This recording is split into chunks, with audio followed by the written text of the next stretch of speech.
panitia yang sangat-sangat saya banggakan. Ansor Banser, Fatayat Muslimat, Ibnu IPPNU yang sangat-sangat saya cintai. Beli jagung, keliru ketela, saya datang ke Lampung dengan membawa cinta.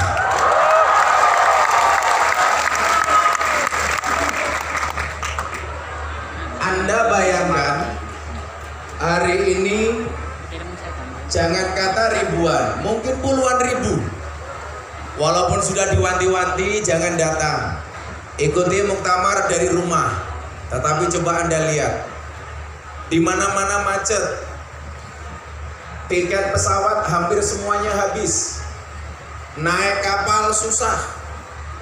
Dan coba Anda lihat proses keberangkatan para muktamirin itu dari keluarga masing-masing, dari kampung masing-masing. Saya ada cerita muktamirin datang dari Kalimantan, harus jual kambing terlebih dahulu. Ada yang jual sepeda motornya, ada yang jual hewan ternaknya dan lain sebagainya. Pertanyaannya, apa sih sebenarnya yang dia dapat? Di sini juga nggak dapat amplop, di sini mungkin bahkan makan juga nggak dapat, tidur seadanya, bahkan mau ke WC ngantri. Betul? Dan yang kurang ajar yang masuk duluan, begitu keluar nggak membersihkan WC-nya. Wonge yo teko, yo melu guyu, jilbabe yo pink.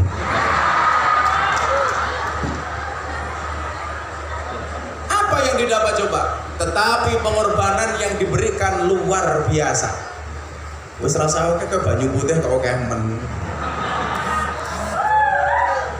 Rasa mau subuh, aku lah ngaji mau subuh, sing kiwa nyekel mic, sing tengen nyekel panganan, ras do ngaji goblok.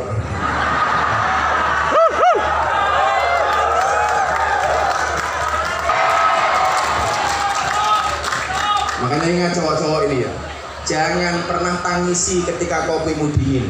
Kenapa? Karena ketika hangat tidak pernah kau hargai.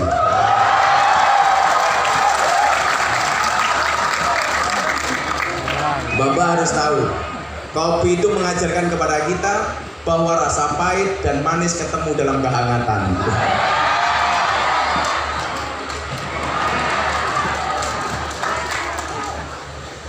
Mbak tahu kenapa kopinya pahit? Kenapa kopinya pahit? Karena manis yang kamu habiskan. Kenapa? Karena yang kita cari bukan apa-apa kecuali keberkahan. Keberkahan dari siapa? Nahdlatul Ulama. Maka saya bilang, jadilah orang yang ketiadaannya dicari, kedatangannya dinanti, kepergiannya dirindu, kematiannya ditangisi, dan kebaikannya diteladani. Kita belajar dari siapa? Dari semua muassis Nahdlatul Ulama. Kita bisa belajar nggak usah jauh-jauh. Belajar dari salah satu mantan ketua umum Nahdlatul Ulama. Siapa? Kiai Haji Abdurrahman Wahid. Saya dulu punya teori begini. Orang itu kalau pintar biasanya selera humornya tinggi. Tapi kalau orang seneng guyon belum tentu dia pintar. Contoh, orang pintar selera humornya itu tinggi. Contohnya Gus Dur. Maka dulu saya bilang, di Indonesia itu yang matanya tidak bisa melihat tetapi hatinya terang cuma ada dua. Satu Gus Dur, nomor dua si buta dari gua hantu. Itu orang yang tidak bisa melihat tetapi hatinya terang. Tetapi juga ingat, kadang-kadang orang suka humor tetapi dia nggak pintar. Nah ini nggak perlu saya sebutkan contohnya, nanti baper.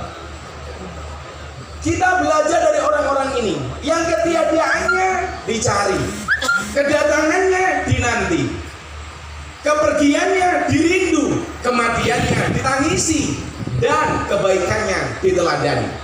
Maka kita sering mendengar istilah gajah mati meninggalkan gading. Gara-gara kasus Gisel saya punya peribahasa baru. Tidak hanya gajah yang meninggalkan gading, Gisel juga. Maka mumpung kalian berada di arena muktamar, ingat, gunakanlah waktumu sebaik mungkin. Kenapa? Karena sedetik saja berharga, apalagi 19 detik.